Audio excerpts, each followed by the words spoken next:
Laker fans, how we doing? My name is Sammy Long, per usual. Another Laker preview video. This one means a little more. Lakers playing the Knicks in Madison Square Garden, always an electric environment. Madison Square Garden and crypto, I think, is one of the two most fascinating places to play in the entire association, especially the history of Madison Square Garden, all the legendary fights that have been held there, legendary basketball games, just legendary events. And the celebs all come out for crypto in Madison Square Garden, so it should be fun. We're going to get to that game in a quick second. We're just going to do a short recap of this last game. Lakers played excellent ball against Washington. We all know Washington is not a good team. They're the worst team in the NBA, so I'm not going to sit here and pretend like it was some season-altering win. But at the same time, it was nice to see the Lakers really come out, put their foot on the gas, and never let up. Without Anthony Davis, that game kind of felt like, could this be a possible trap game? Looking at the look ahead of New York and the Clippers and Golden State. You had just beaten this team by 29 a week before in LA. Was this a possible game the Lakers could overlook and kind of mess around and keep it close and possibly even lose the game? The Lakers played great. I mean, everyone showed up. It was great to see LeBron get to basically sit the entire fourth quarter and half of the third. It was Jackson Hayes kind of did what we talked about in the last video. Didn't get in foul trouble. Had a nice night against Jonas Valanciunas.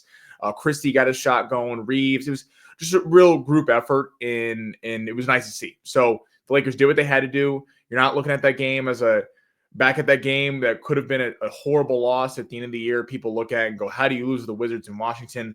The Lakers did what they had to do. And now moving on to the Knicks. This is going to be a fun one. It sucks Anthony Davis is not available for this game because it'd have even more buzz. But anytime you get the Lakers in Knicks, LA, New York brand, it's always going to be electric.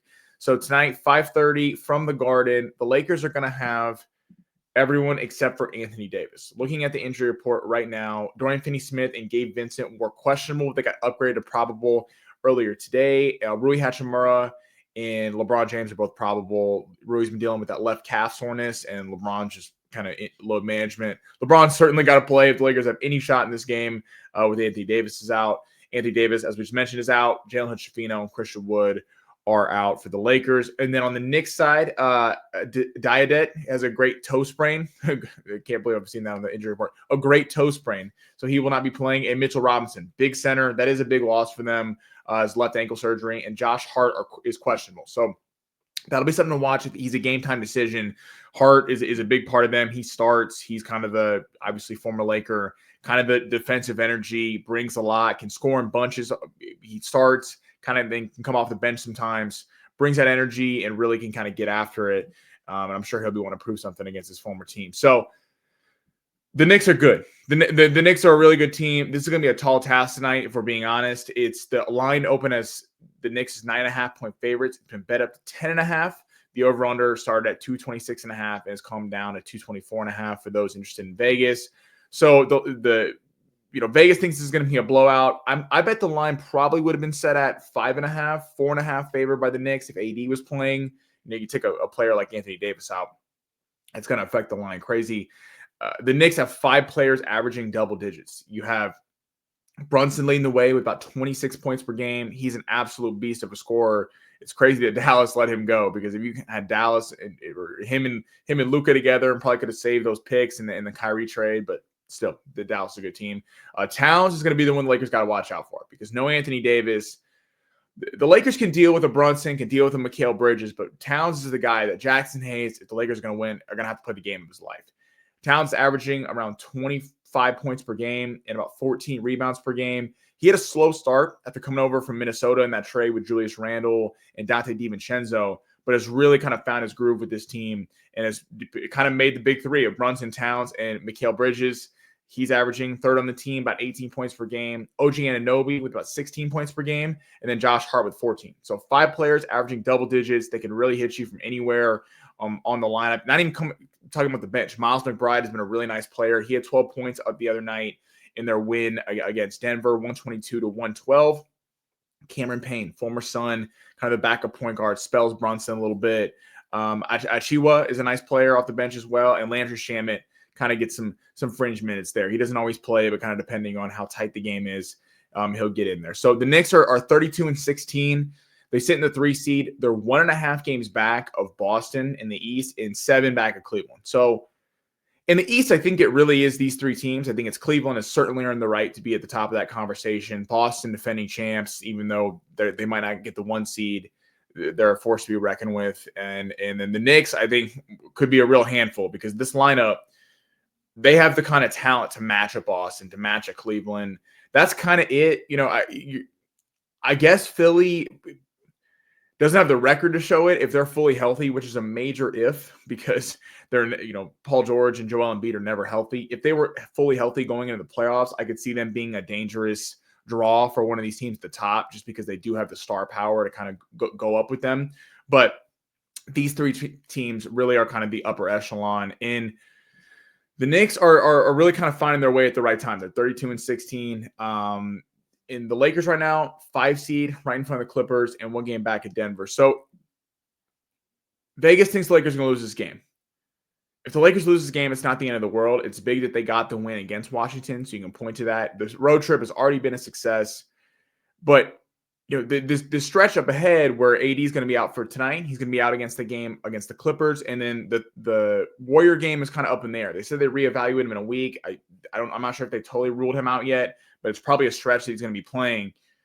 You need to pick off a win or two in this stretch. You can't just go 0-3, especially with the Clippers and Warriors. The Clippers are right behind you in the standings. The Clippers got the Lakers 2 weeks ago. You do not want to be losing tiebreakers to these teams when, 4 through 12 in the West is just loaded. You could have a 3-game losing streak and you could be on the outside looking in. So these games are all really crucial. The Lakers will pull the upset tonight. LeBron obviously going to have to have a big game. I think you're going to need to see a Max Christie, a Rui Hachimura, a Austin Reeves. One of these guys have got to go off. It's got to be a career game for them. They got to be that kind of second legit scoring threat.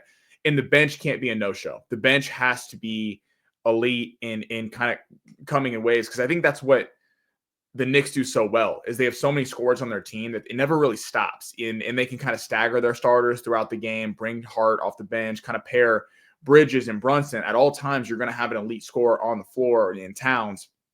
So it's not really a break that you give with the Knicks when the second unit's in. You can kind of coast for a few minutes. This is going to be an interesting matchup. Vando, would be interesting to see who he goes on. Does he go on Brunson? Bridges probably makes the most sense in terms of size.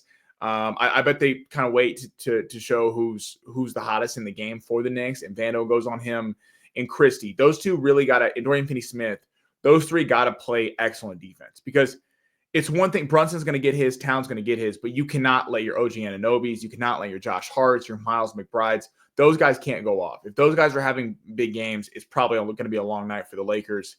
The Lakers do tend to play big in big games. Again, it's going to be a tall task, but hopefully the Lakers show up. Jackson Hayes cannot get in foul trouble. We talked about this last video, and even though the Wizards are not good, Valanciunas is a good center. So it was nice to see him play well, acquit himself well against a good center that could play for a lot of teams in this league. And who knows, maybe he's playing for the Lakers by the time the deadline rolls around. He's been linked to the Lakers consistently for feels like years now.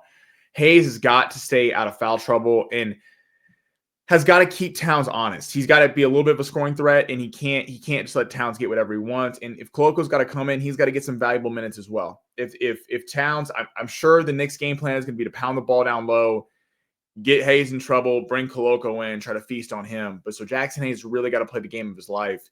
And I wouldn't be surprised, kind of like last game. Does LeBron have a few minutes at center? Does Rui have a few minutes at center? Do you try to that's not really a sustainable thing going on for a long time, but do you try to do some defensive sets to kind of spell Hayes in those minutes where he's not there?